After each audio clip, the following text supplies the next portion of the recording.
Now, are you born and raised in Minnesota? No, I was born in Texas. Oh, nice.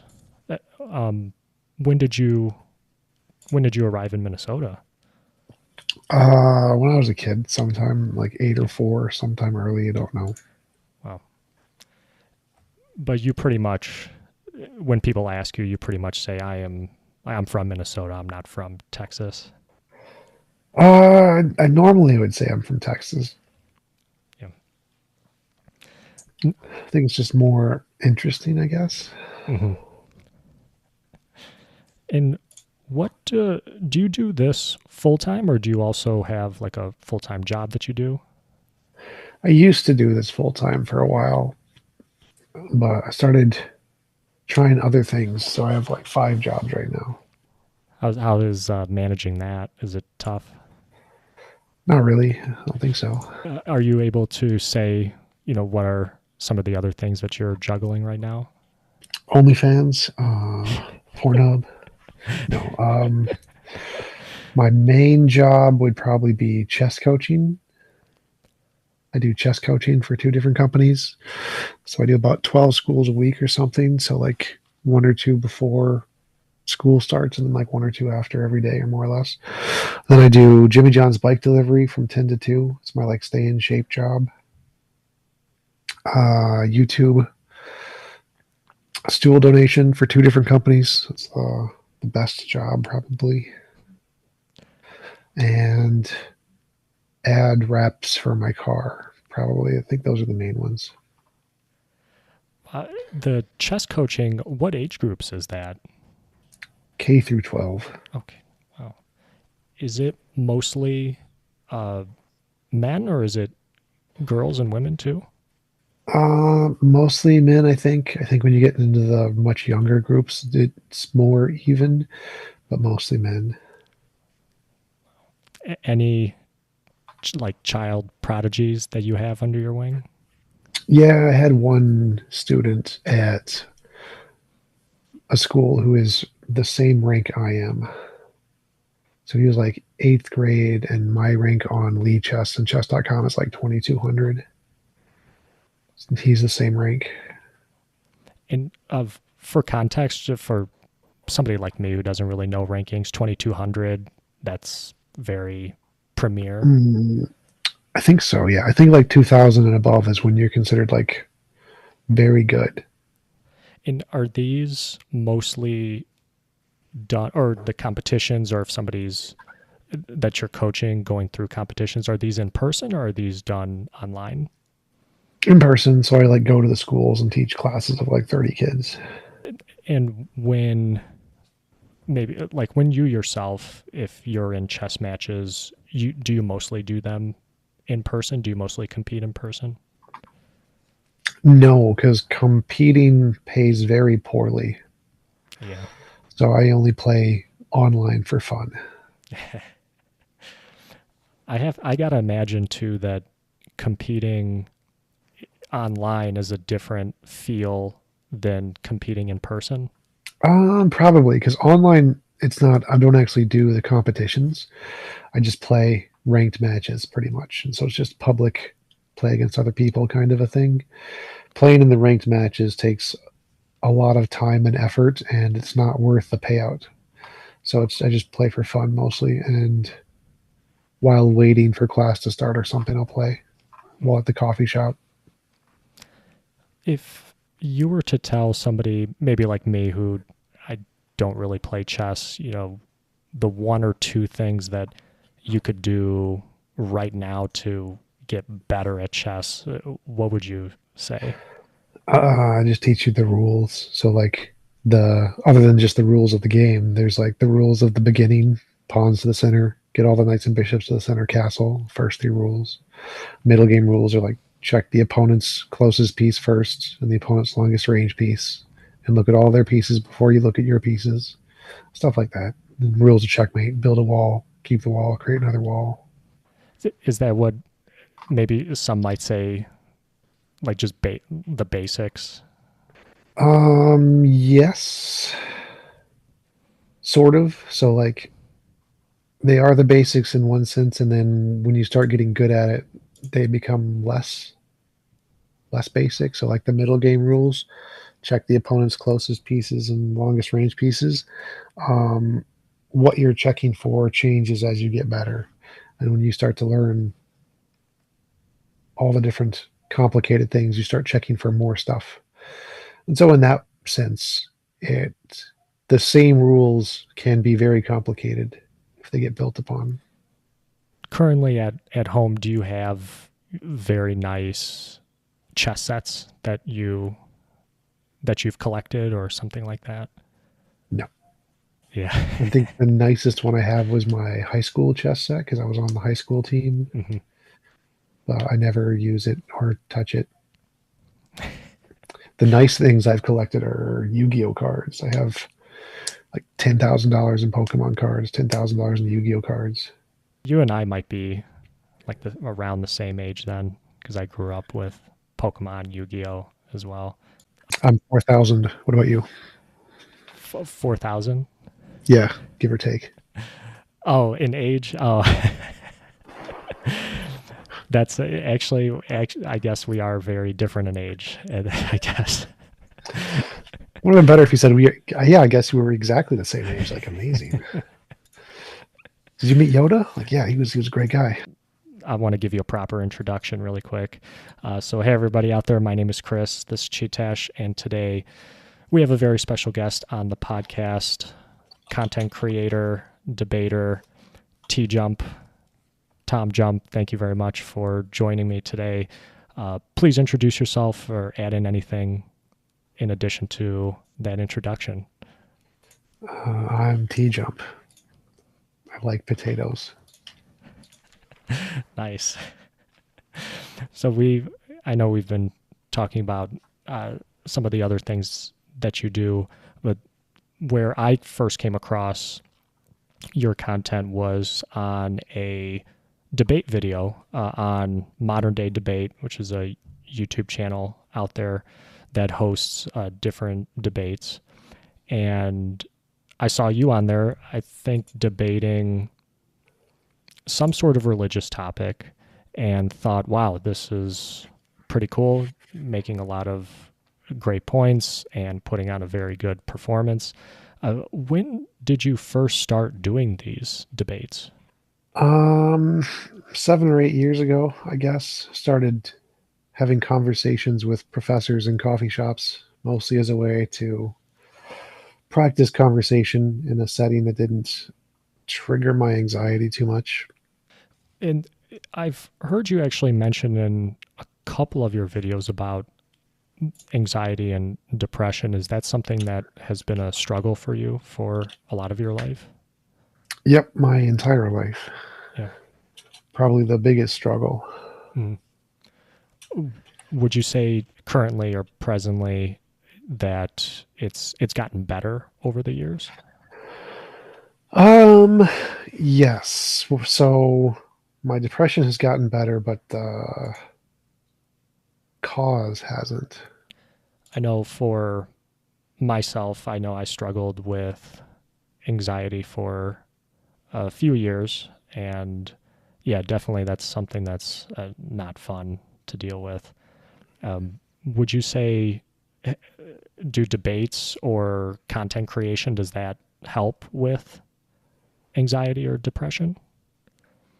No, it was mostly just a thing I tried as a way to try to get used to talking to people because it used to be the case that talking to anyone ever for any reason caused me a significant amount of anxiety.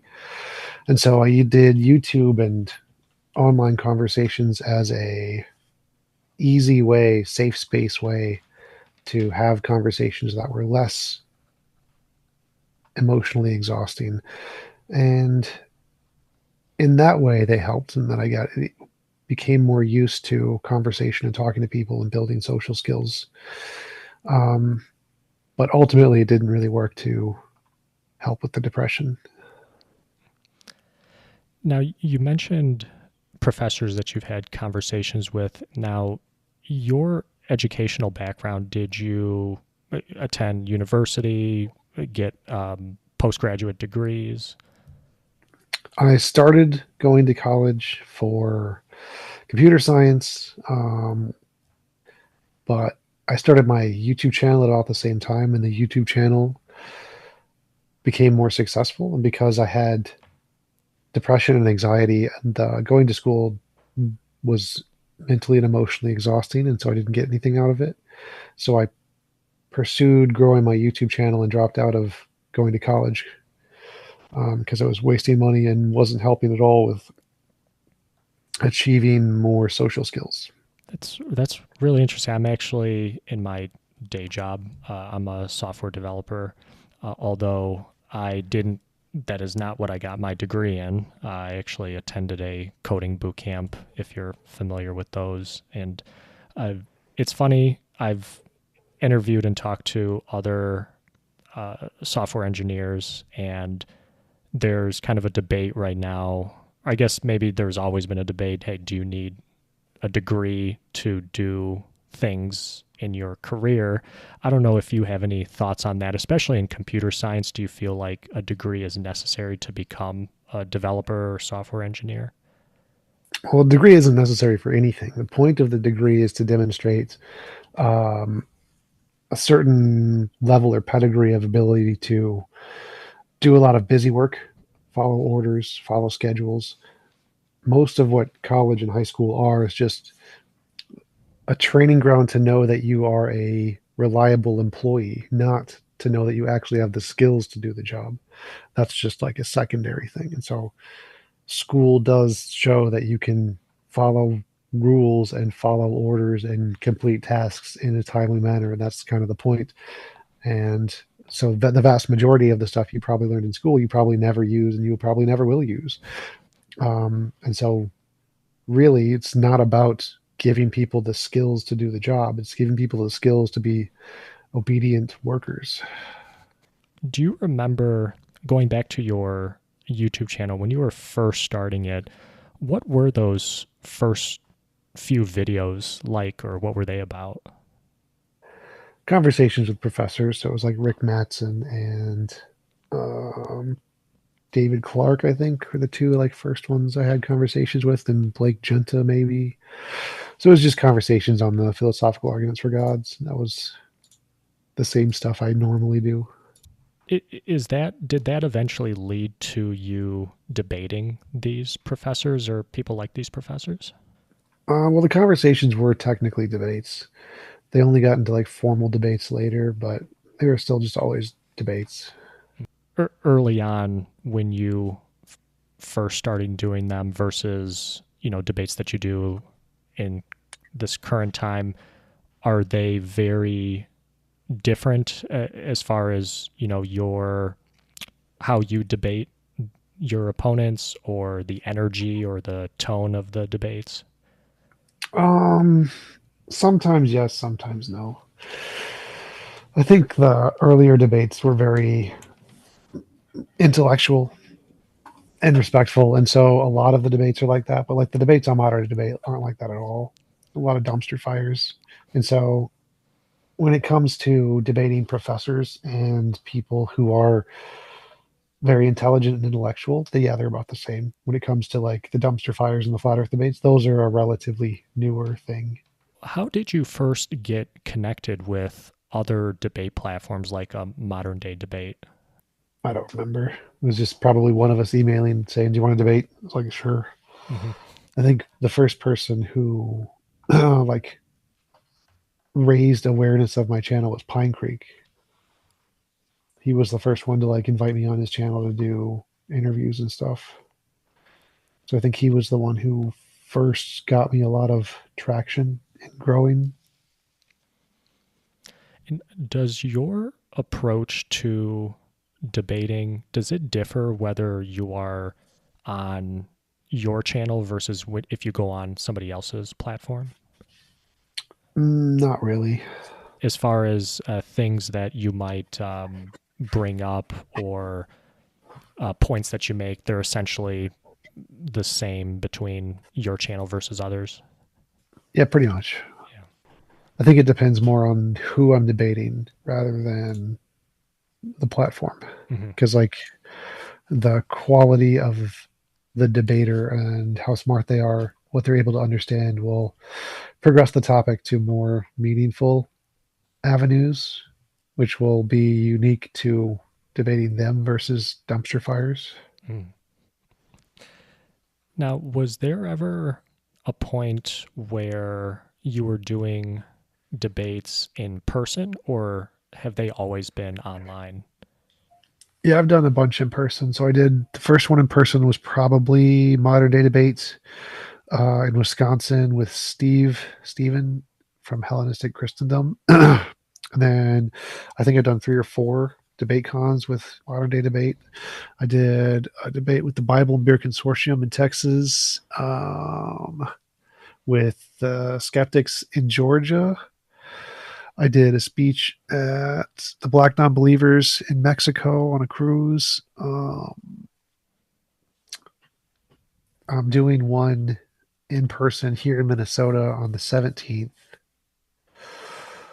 And I'm going to Australia and doing a lecture at a Christian conference in November 26th or something. When you first started doing debates, or maybe like the first debate that you did in person, was that pre-COVID or was that after COVID? Probably pre COVID. I think it was like 4 or 5 years ago, Mm. maybe more. Was there a time period where maybe you would have done more debates in person, but then COVID kind of derailed things and now you kind of do them, a lot of them online? Not really, because a lot of the debates would happen in like Texas where there weren't any shutdowns anyway, so no one really cared. Hmm. Prior to this, like if when you were younger or in school, did you participate in any like school debate teams? No. In school, I did just chess and football very rarely because I was too severely depressed and unable to speak to anybody to have any other kinds of interaction. So I didn't really have much interaction in grade school or high school or college. Is it very different than what you participate in today? Yeah, the formal school debates are garbage. They mostly are based on a very formal structure like Lincoln Douglas style, where you have very strict guidelines and resources and how you're graded based on point making. And it really isn't very productive for convincing anybody ever about anything. It's just a rehearsal in dance, more or less. It's just expressing ideas in a way that tickles the fancy of the judges, and that's it. It really doesn't have any value to actually convincing people or discussing any serious topics that matter or making any progress on those topics. It's completely just irrelevant. The debates online, informal debates like Hitchens and Harris and Dawkins and Dennett, the ones they did, and the kind of the ones I do on debates, have more of a productive impact on helping people to move their understanding of a topic forward, um, and relate it to their everyday life. And so it's much more productive in the online sphere than the academic sphere. The format that you mainly participate in, can you describe what that is like, and between how much time you get, and if it's an open platform, or if you're only speaking and then the other person speaks, etc. It's mostly just open dialogue. So we have a conversation about a point. My style is to ask whoever I'm talking to, like, what's the most important or best argument that you have, focusing on the topics they know the most about, they're the most interested in, and having a discussion centered around that topic and what they think is the most important aspect and focusing on one thing at a time. Doesn't really matter who talks more or how often. It's just as long as we can clearly articulate our positions to one another and we can understand one another's position or rebuttal and then be able to respond to that rebuttal in a way that the other person understands. That's what makes a great debate that can actually progress intellectual ideas. Presidential or vice presidential debates, is that just a completely different format, and that's like a completely different beast than what you do? Yeah, it's like another complete waste of time. That's even more of a waste of time than academic debates. They're a complete joke. Like they don't even answer the question. Like at least in academic debates, you're graded if you answer the question. Like that's important. Like if you don't answer the question, you get docked points. In political debates, you literally can't answer the question. Your goal is to not answer the question. They ask you a question, and it's just an opportunity for you to spout out your own talking points to make your base happy and to try to get more people who are aligned with your base to agree with you. And it really has nothing to do with answering the actual question. Don't care at all. So yeah, political debates are a complete waste of time. Going back to the debates that you participate in, how important is it? How important is time? Like, do you find that if you get more time or you're speaking more than the other person, you have more time to kind of get your points across and make the better argument? Or do you find the opposite is true or it doesn't really have any correlation? It depends. It's more about being able to express your ideas clearly and efficiently. So like Pine Creek actually counted out how much time I speak versus how much time the professors speak in our conversations. And it was like I speak only 10 to 15% of the time, and the professor speaks 80% of the time. But I'm usually destroying them in the debate because my points are clear, easier to understand. And so it's really winning the debate is more about how clearly and concisely you can express ideas in a way that is understandable. And then the percentage of time you get doesn't really make a difference. How often do you feel like you've won a debate? Is it after every debate you finished, do you always feel like I came across as the victor? For the most part, there are several that I lost and did bad in. Um, there are many where I was presented a new idea that I hadn't heard before. That's a very good idea. Like my first debate with Randall Rouser, where he presented like fallibilism to me. That was a new idea that was I didn't know about, and learning more about it, it was a very good point that he made, and so he won that debate. Another one would be like, um, I think I don't remember if this was before my YouTube career or not, but I was discussing infallibility, knowing with absolute certainty, and it's a part of fallibilism that you don't need absolute certainty to have knowledge. That's the position of what fallibilism is, and understanding that you don't, for something to be evidence, you don't need to disprove the alternative. I don't remember what that's called, but something can be evidence of a position, even if it's also evidence of all the other positions. And that was another interesting position to learn about. That's very meaningful.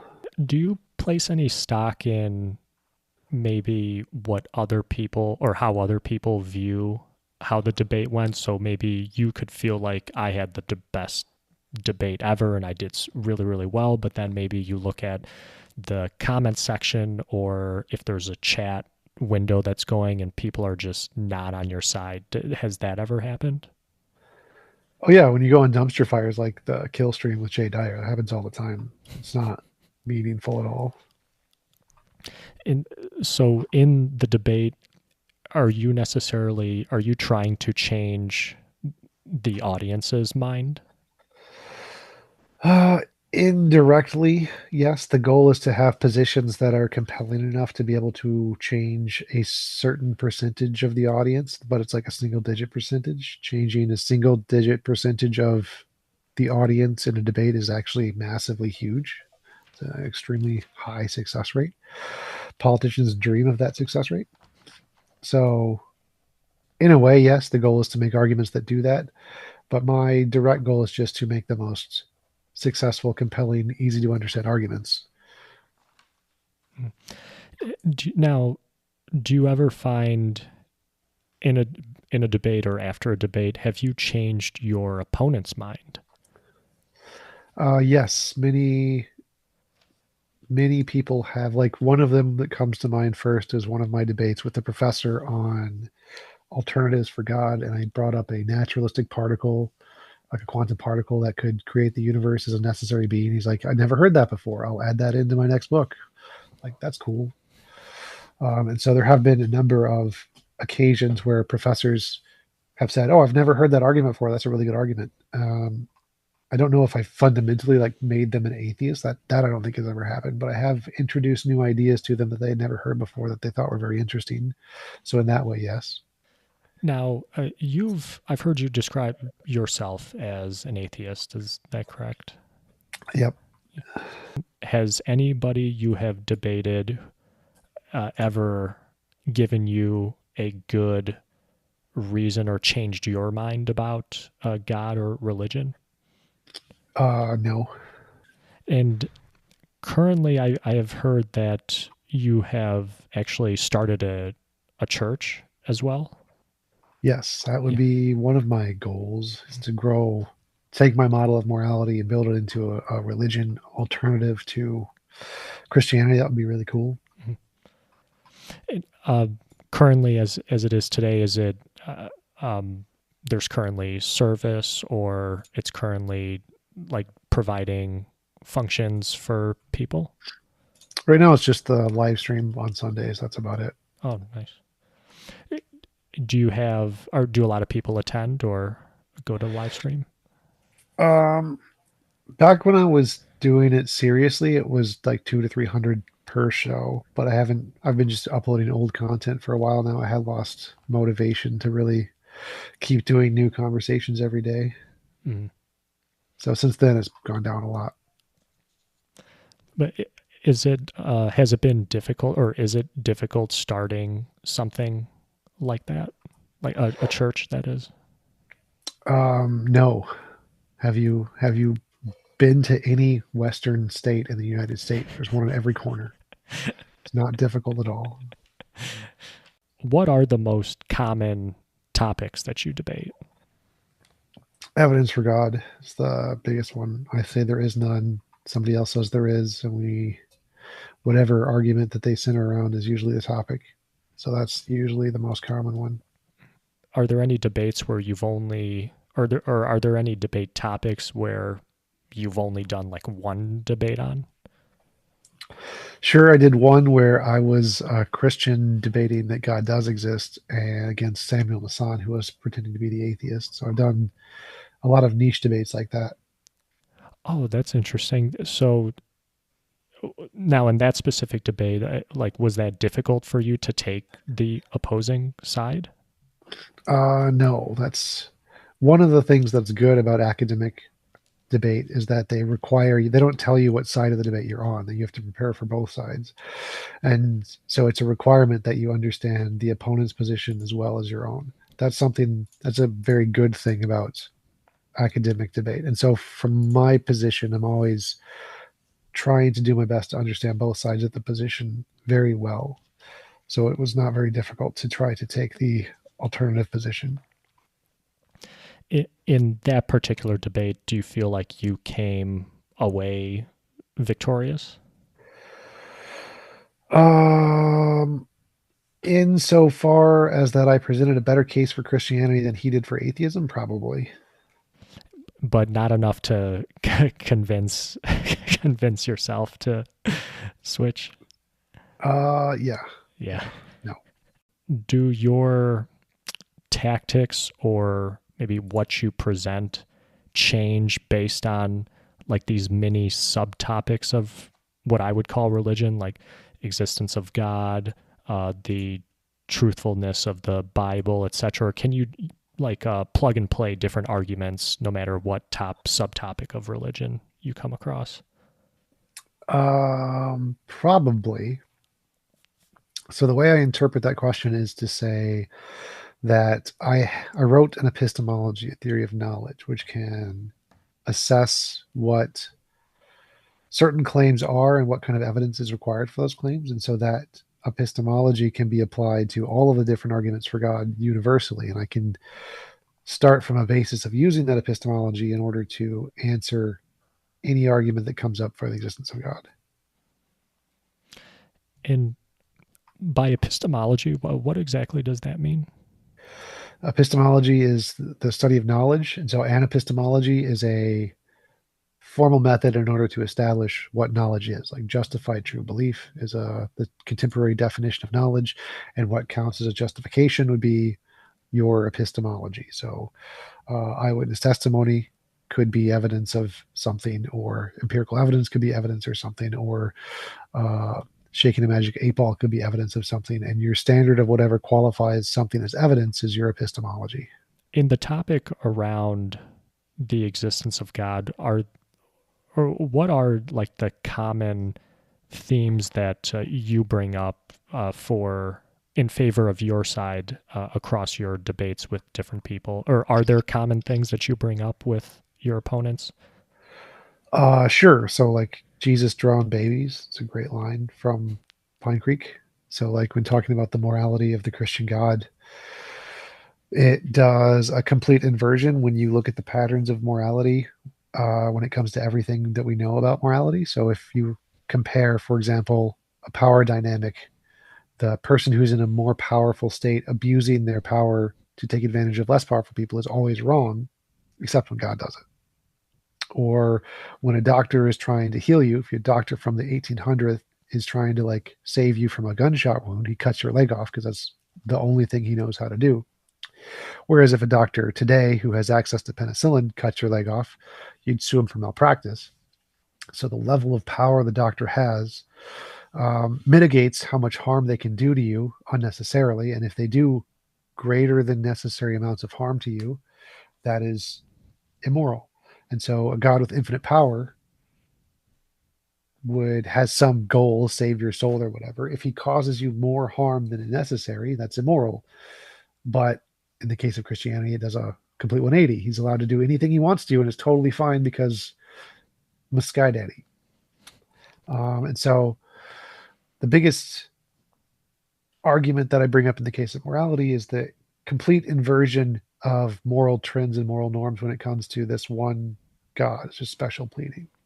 Other things would be like responses to different arguments, the fine tuning, teleological, the cosmological, ontological, moral arguments. The responses to most of those all tie together in a number of different ways. Naturalism can provide equally or better solutions to all of those arguments.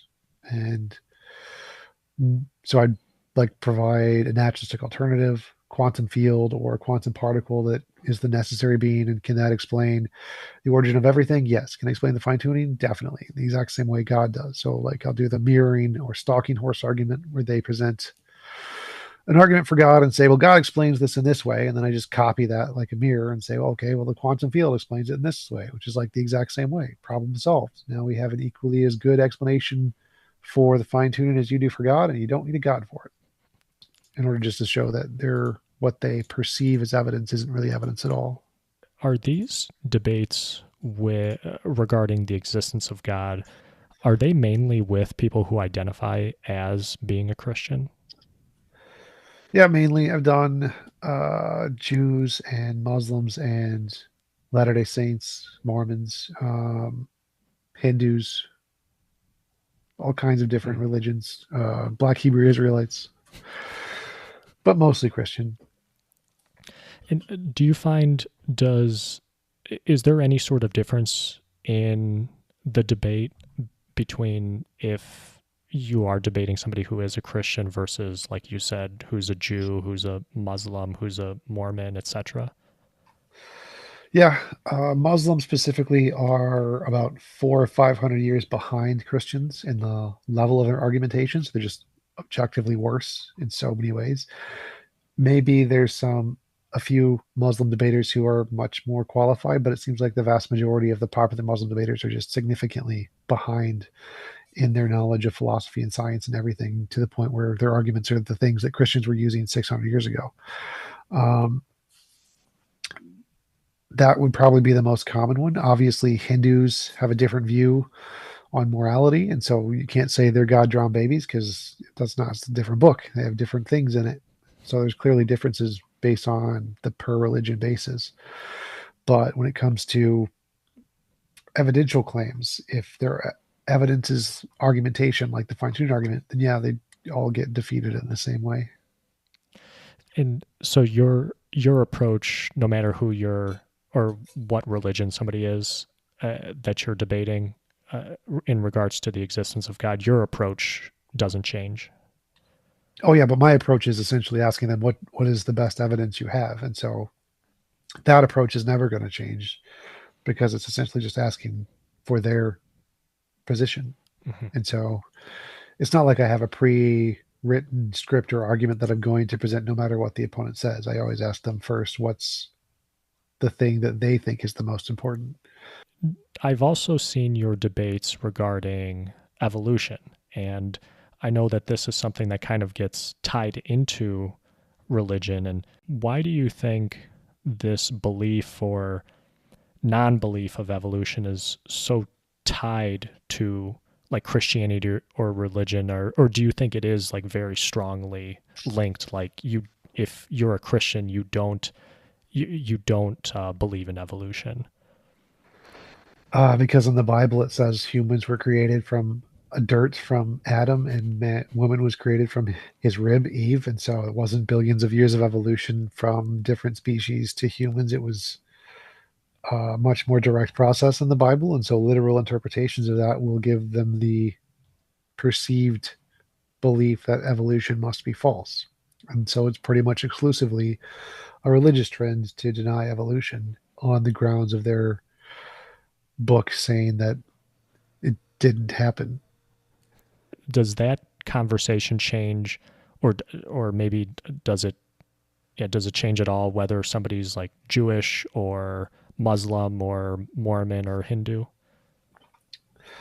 Um, yes. So, like Hindus typically don't reject evolution. They don't have any reason to. It doesn't, their books, the Bhagavad Gita, the Vedas, they doesn't say anything against evolution. It's very cryptic and non-direct, and so there's no reason to like think that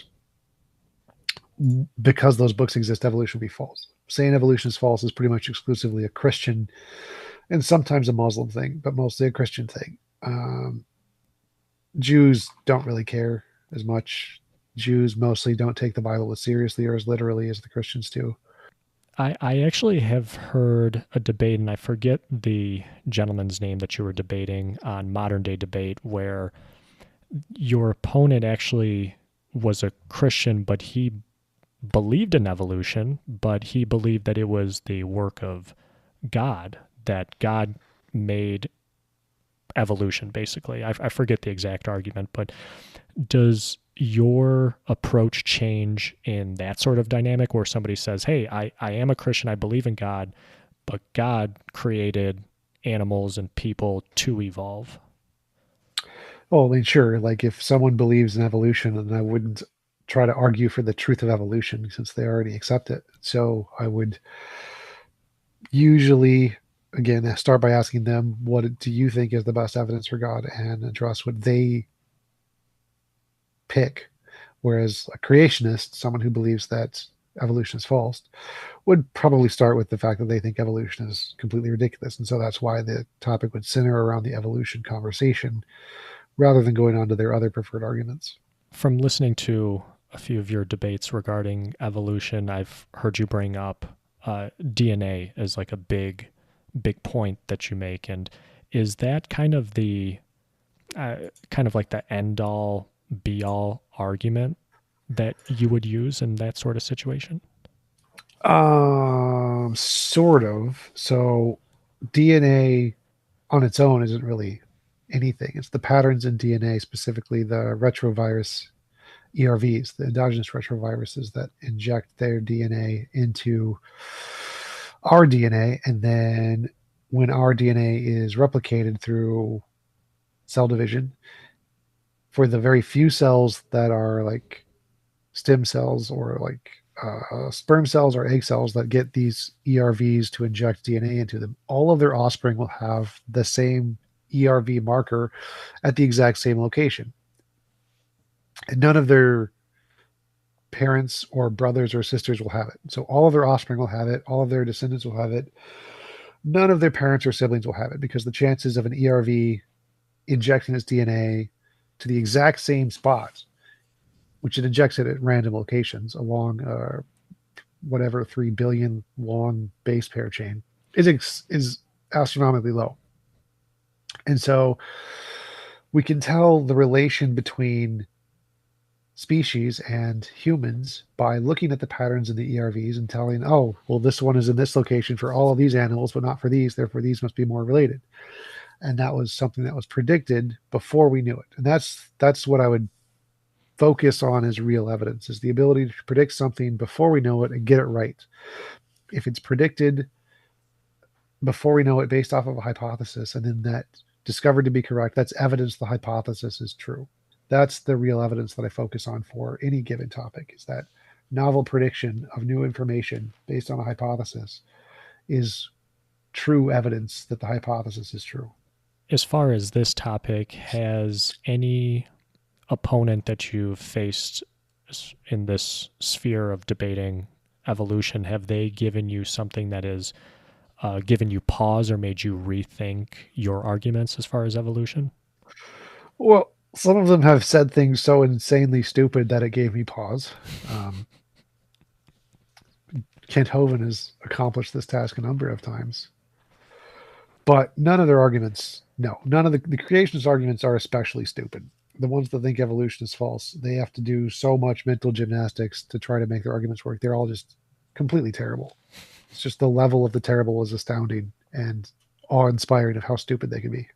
Let's say if you didn't use an argument centered around DNA and essentially what you had just mentioned, what other kind of big sticking points are there to prove to somebody or to show somebody that evolution is what happens and creationists are not correct? Well, it's literally been observed. That's the big step. One of the biggest problems would be trying to address their misconceptions about information and their mislabeling of things. Like they say that usable information or readable information can never come from random mutation. That's just demonstrably false. Literally, in the definition of information from information theory, from Claude Shannon's like 1958 paper where information theory was literally invented, it says information can be produced by a stochastic system. Stochastic literally means random. And so the fact that they think that random processes can't produce usable or readable information just shows that they have no idea about anything related to the topic of information. And so I would be focusing on trying to correct their misuse of the term information and finding the ways that it is that they have changed it to mean something specifically related to their belief system that has nothing to do with the academic usage, while they're using that term to refer to both what they think it means and how they think that that same definition is applied in academia. And that would be one of the main lines of argumentation, other than novel predictions. But there's lots of examples of novel predictions other than DNA that I would go to, like fossil record, uh, the different experiments where we've discovered like single cellular organisms going to multicellular organisms. You would also go to abiogenesis too, because they conflate the two, evolution and abiogenesis. So it's going to be a lot of debating the origin of RNA on clay or the RNA world hypothesis, or how information can be produced by those things, just replicating without any intentional hand behind it. I know you mentioned Kent Hovind, and I've listened to a couple debates that you've had with Kent Hovind.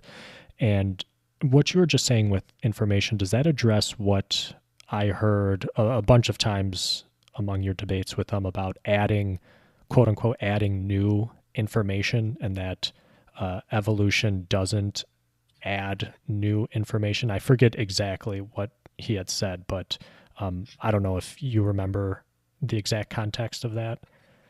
Yeah, that's mainly the argument. The argument is that random mutation can only destroy and never add new information. It's the there's a specific name for it. It's like entropy, something entropy, genetic entropy. That's what it's called. It's a creationist theory that mutations will always be detrimental and will never cause positive new traits to develop, which is just stupid. It's false. It's just objectively false. And they claim this based off of definitions. They've defined information in such a way that it requires intended purpose for why it was changed rather than randomly. And so they try to say that random mutation can't create new function, which is just false. We've literally observed it doing so, like going from a single cellular organism to a multicellular organism. We've observed that in the lab. That is a new function. We've observed tons of new functions happening all the time, and they're going to argue, well, it's not a new function. It's just an old function that was already there in the beginning that's been reactivated or some nonsense.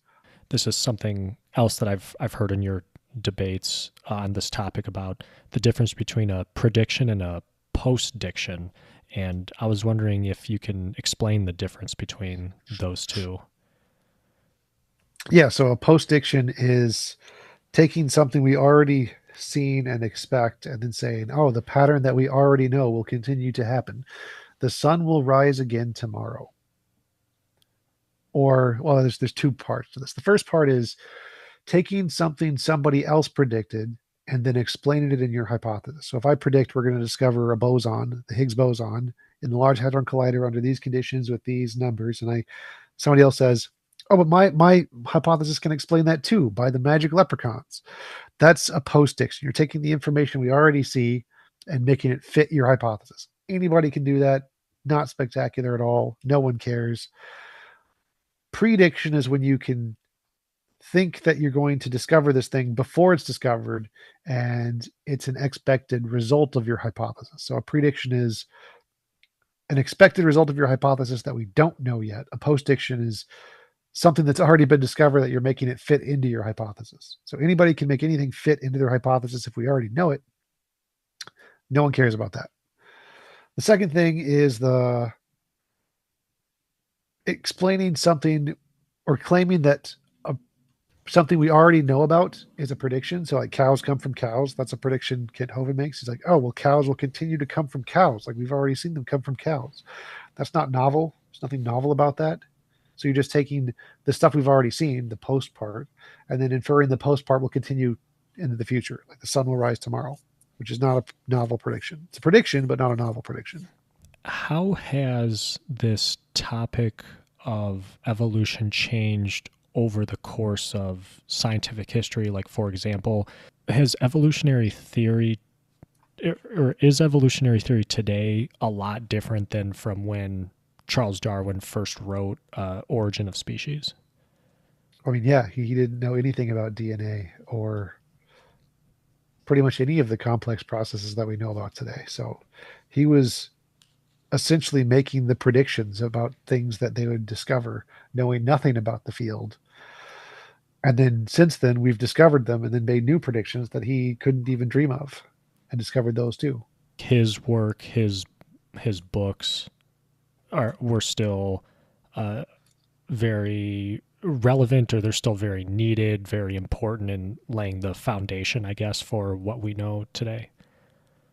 In a sense, like in a historical sense, they did lay the foundation. Is there any reason to actually read the Origin of Species? Any information that you couldn't get clear or better from other sources? No, you can just like you don't actually need to read the Origin of Species for anything. There's the current scientific textbooks would be better, but historically, yeah, it was the origin. So if you're looking at it for a history degree, yeah, you should probably read it. Are there still things about evolution that we still need to know, or are there still things yet to be discovered or refined, or maybe we don't know what we don't know? I mean, there's always stuff that still needs to be worked out. We have not come close to mapping out the entire process from going from non-life inorganic material to life organic material. So yeah, it's a huge thing. Biology and neurology are the two most complicated fields that have the most variables to combine. And we literally just don't have the time to test all the different various combinations. So it's going to be impossible for humans to even come close to mapping out and discovering all the different biochemical interactions within the body that lead to how the human body functions. We're going to need AI, with much faster brain power than ours, to be able to start to decipher the true core of biology and neurology. How important is it to discover this, like, quote unquote, like what's it called, like the a common ancestor of, humans and apes, or between, whales and us? And does that is that like a very important thing that still would need to be discovered, or it doesn't really have any bearing on that topic? Oh, we already discovered all that stuff. That stuff was discovered a long time ago. Another topic that I've heard you debate is, I don't know what I would categorize it, like political systems, capitalism versus Marxism, communism.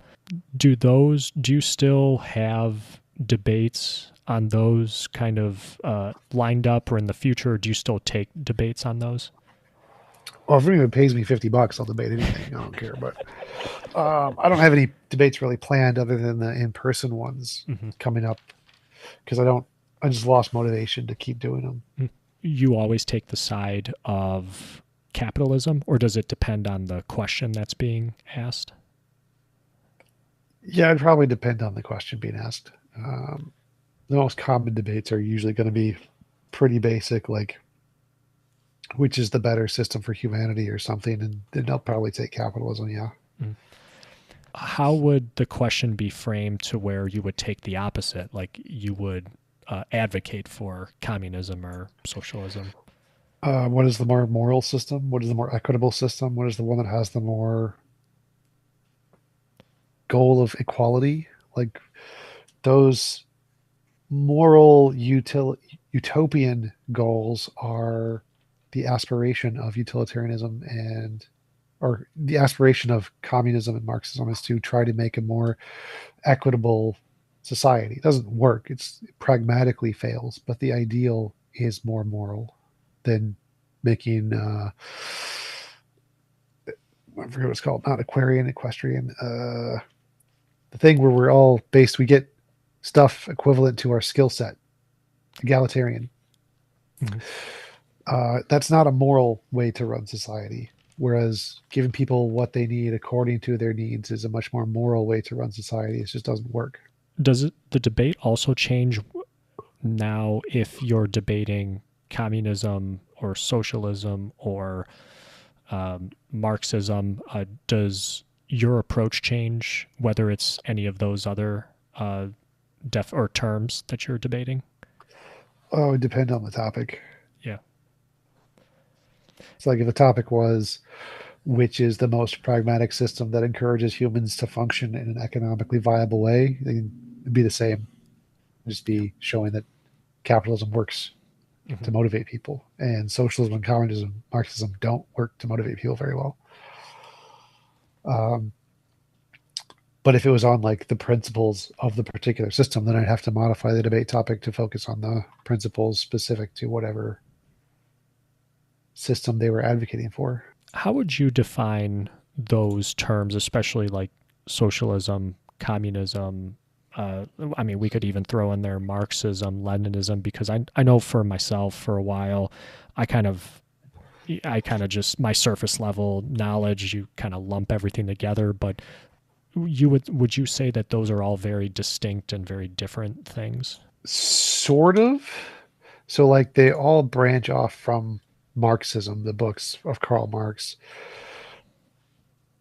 And socialism and communism both overlap in that they are design systems around the ownership of the means of production relative to like the workers. So it's all based around that idea, and they have different implications at different levels. But as long as the topic is specifically focused around like efficacy, the pragmatic success of an idea or a political system, it would you could treat them identically. They wouldn't really make a difference. Um, if you were actually going into the history and debating specific principles, they would have differences. How difficult would it be to debate for those systems when you have something like the Soviet Union that collapsed, or you hear people say that, oh, these systems have never worked in reality? Does it make it harder to advocate for those systems? Well, yeah, because the biggest factor when determining which economic or political system is the most beneficial is its success rate. That is the only relevant factor when establishing which system we should apply, is like how often has it been tried and how often does it succeed. Um, Capitalism works extremely well because it motivates people to become successful and then use that success in order to take advantage of other people, which is very good at motivating people to work. It is not very easy to motivate people to work when a lot of what you're doing will be given to other people and not yourself, because humans are selfish. And so, because humans are selfish and the track record of history shows that they're too selfish to get socialism or communism to function or to be a sufficient motivation for the majority of the populace to be successful entrepreneurs. Yeah, that would be the biggest hurdle in trying to establish or debate for those positions being preferable to capitalism. How would you define that term? Private ownership of the means of production, more or less. Mm. I heard in a debate that you did, I believe it was with gentleman Infrared, where you were debating on this topic, and there was some discussion around, if having a company that was capitalist versus a company that was communist, and if you really believed in this idea of communism, that then a company should be started around that system. And I was wondering if you could go into some detail on what like a communist company would look like. Oh, there's a lot of them. They're called co-ops. It's companies that are literally owned by the workers, where you become an employee and you get a share of the company, more or less. There's lots of them. Yeah, many of them are very successful. They just don't. They're harder to run. They're slower, and they're less. People are less motivated to make them. If you have the option of creating a co-op with a bunch of friends where all of your workers are going to get a portion of the company, or you can create a company that you own all of it, and if it gets billions, you get to keep all the billions to yourself. People are like, I want the billions. Or no company, let's say in like the uh, Fortune 500, kind of qualifies for that description, would you say? There's a really big one, like Santoro or something. I don't remember, but there's a really big co-op that's extremely successful. They do exist. There are many success stories of co-ops that are extremely successful. The question isn't that it's impossible for them to be successful. The question is the success rate. When talking about political and economic systems, single digit percentages make a world of difference. Same with evolution. Like a single digit percentage of being stronger or faster or smarter, you conquer all of the other competitors. Same thing applies in economics. So even if there are successful models of socialist and communist companies, that's not what matters. What matters is, will implementing these systems have an increased several digits percentage rate than preferring or allowing capitalist companies? And the answer is no. The origins of these ideas going back to like the writings of Karl Marx, Frederick Engels, and kind of a similar question to what I asked you about Charles Darwin and Origin of Species. Uh, has how have things changed a ton since those writings? Das Kapital, uh, Communist Manifesto, etc. Do we still need to read those books in order to, hey, if you really wanted to go out and start a co-op or start a country that was communist? No. So all of the original documents have been replaced by newer, updated documents. So like now we don't go for a strict capitalistic system. That isn't the best anymore. Now we go for a mixed economy where we do lots of social programs in addition to capitalist economic programs. And that's the most successful system. That's the one that's used in all of the successful Western countries. Not a strictly capitalistic system, but a mixed economy. And so again, going biased off of the original text is usually never a good idea. There's usually no reason to ever for anything go off the original text when it comes to technology or science or the economy. There's usually newer stuff that's been worked better because people continue to try things and figure out new ways to improve it. The only time you go to the original would be like Harry Potter, fictional tales like the Bible. What would be, I guess, like one example of maybe like a writer, author who has taken those ideas of Marx and Engels and kind of evolved them or tailored them for like a modern day, if you know of anybody? Oh God! Well, I know of some bad examples. I forget what it's called. The feminist one, the new feminist one based on the perceptions or I forget what it's called. The one that the Republicans all hate. I can't remember it off the top of my head. I know I've done some debates on it. I know I Mhm. have, but it's the one that's based on the principle of something about perspective, where you weight the perspective of the people who are affected by the policies more than the weight of academics or people who are experts in the field. Critical race theory. That's it. Critical race theory. That's the one. Mhm. So yeah, critical race theory is based on like three founding principles that have been added to Marx's principles, and one of them is the whatever the name of the principle was about valuing the opinions of people affected by the lived experience of the people who are directly in the zone of the policies that is affected by them over the experts in the field. But yeah, so there's definitely people who have taken those ideas and modified them in a very bad way. Mhm. I think that I don't know if the institutions of like healthcare, like the NHS in Great Britain or the globalized healthcare in all of the Western countries, I don't know if they were based off of work that started with any of the socialist or communist writers, but the idea fundamentally is similar in that it creates a more equitable society, and so they're called socialist policies, things that provide social welfare programs. And I don't know if any of those have any basis in socialism or Marxism, but the fundamental goal is the same, and so they're called or referred to so as socialist policies.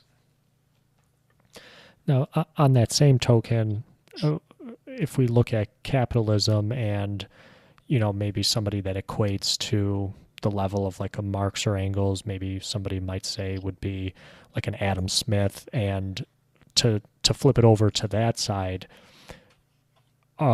is there still any sort of importance laid out or any importance set to reading Adam Smith's work as far as if you want to be more knowledgeable on capitalism, or have there been other works, other people's works since then that have kind of evolved the topic and made it better, especially for like a modern day? Yeah, there definitely has. There was several very famous economists who have written on it. I forgot his name. He advocated for a was it negative income tax? He was big libertarian guy. I haven't researched economics in a while, but Milton Friedman, I think. I'm pretty sure it's Milton Friedman. Milton Friedman has written a lot about it, and he has a lot of really great ideas. He's considered to be super far right wing, except he advocates for a negative income tax, which is not at all right wing. It's very good. It's like a UBI. It's a Republican UBI. And so, in the same vein, unless you just want a historical basis, there's no real pragmatic value for reading those, except just laying groundwork for understanding the work of the newer guys, I guess. But you don't really need to. Mhm. You don't need to at all. One thing that might maybe come to people's minds as far as the staggering difference between the time that these gentlemen wrote in versus modern day, and maybe why there could maybe be a disconnect or a need to refresh the text with updated ideas. Somebody might say, oh, technology and, computers, information. Evidence.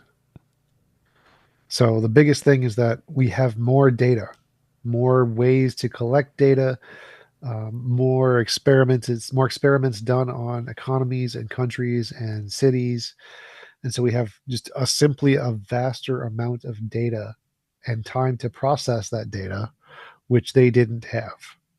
That's what matters, because that's what tells us which systems work and which systems don't work. You had mentioned in one debate, or I forget if it was you or your opponent was in this topic. You were talking about China. Is China a completely communist country, or is this what you were talking about? That it's more mixed. Well, I. It depends on what you mean by completely communist. Like, if socialism or communism or Marxism were done in the way that they were intended, they would be probably pretty okay. The problem is that because humans are selfish, the people in control usually abuse the power to an overwhelming extent where they end up mass murdering lots of people. But that's not a part of communism. There's no like communism that says starve the bourgeoisie and kill them all. It doesn't exist. That is not a thing in Karl Marx writing that we should just start murdering people.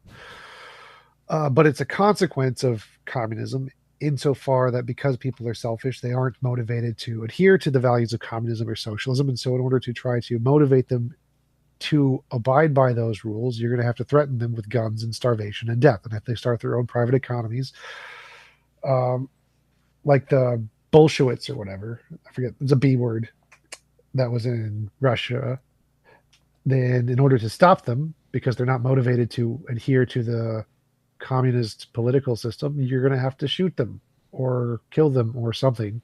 And that so because communism doesn't motivate people to adhere to it voluntarily, you need someone in power with big guns to force people to adhere to it non-voluntarily, which leads to the regimes like China and Russia. And so would I say that they're purely communist in the puritanical sense that it's like real communism? Like, no. But I would say that they were the most likely outcome if you are trying to establish a communist country. Earlier, you had mentioned other debate topics that you do, and you had mentioned some dumpster fires that you do. And is one of these topics, would you say, flat Earth? Is that kind of one of those that falls into that category? Yeah, usually that one and presuppositionalism are the two main ones. Uh, are those debates something that have been common that you've done, or have you kind of after a while do you just stop doing them or partaking in them? Well, I've stopped pretty much doing any debates for the most part, but yeah, they were very common for a while. I did them for views and stuff, but they didn't really have any intellectual value. Mm-hmm. What do you find is like the biggest kind of difference between if you're debating somebody who's a flat earther versus if you're debating somebody who's the existence of God or creationism, etc.? Well, with flat earthers, you're pretty much guaranteed that they're idiots. With Christians, there's lots of very intelligent Christians where you can debate and have a productive conversation of understanding the arguments and the different positions. With flat earthers, it's just going over a lot of meaningless facts that they misinterpret deliberately in order to try and support their worldview. And is that the same thing with? I saw another debate that you did on the moon landing. Would that also kind of fall into that category? Yeah, yeah. Alex Stein is nothing but poser for views. Very successful, more successful than me. Got on Fox News, freaking Fox News. That is Alex Stein got on Fox News. It's ridiculous. Uh, because of the moon landing, or this was something separate? Oh, something separate but equally as stupid. He was going up to Congress and making equally as stupid claims about I think it was abortions or something, and there was a clip of him, and he got invited on Fox News with Tucker Carlson. Or like that's your goal someday to get on a Oh major yeah, network? I I would love to go on Tucker Carlson, but he has like 300,000 subscribers on YouTube right now. Mm-hmm. Alex Stein. Going down that path, what is kind of your plans for the future and like your YouTube channel and debating? Do you have any like guests, special guests that are coming up, or anything different that you're going to be doing? Well, I have a live debate on the 17th at a church here. And then I have a presentation I'm giving to a Christian organization at a conference in Australia on like the 26th or something. But those are the only two things I have planned. I stopped planning things or working on my YouTube channel a while ago. It was not as successful at pursuing the goals I needed to try to overcome more of my depression. That's the focus. Tom, this has been really awesome. We've done over an hour, and this has been very, very enlightening. I definitely have learned a ton. Thank you very much for doing this. Sure. Anytime. Happy to help. And for people who want to get in touch with you, I know you have the YouTube channel, but are there any other avenues for people to connect with you? Yeah, just messaging me. I think my work email is listed on my YouTube channel, like TJump at Comcast.net. You can also message me on Discord or Facebook or whatever. Those are the big ones. Mm-hmm. But unless you have a way to introduce me to stunningly gorgeous women, then then leave me alone. I'm working on other stuff. Well, I'll include links to everything that you had just mentioned in the description of this episode for people to check out. And yeah, thanks very much for doing this again. Really enjoy your debates and really enjoy your style and your approach, and have learned a ton from watching your content. So thank you for that. And for everybody else out there, thank you very much for listening. My name is Chris. This has been Chee, Tash. Take care, everybody.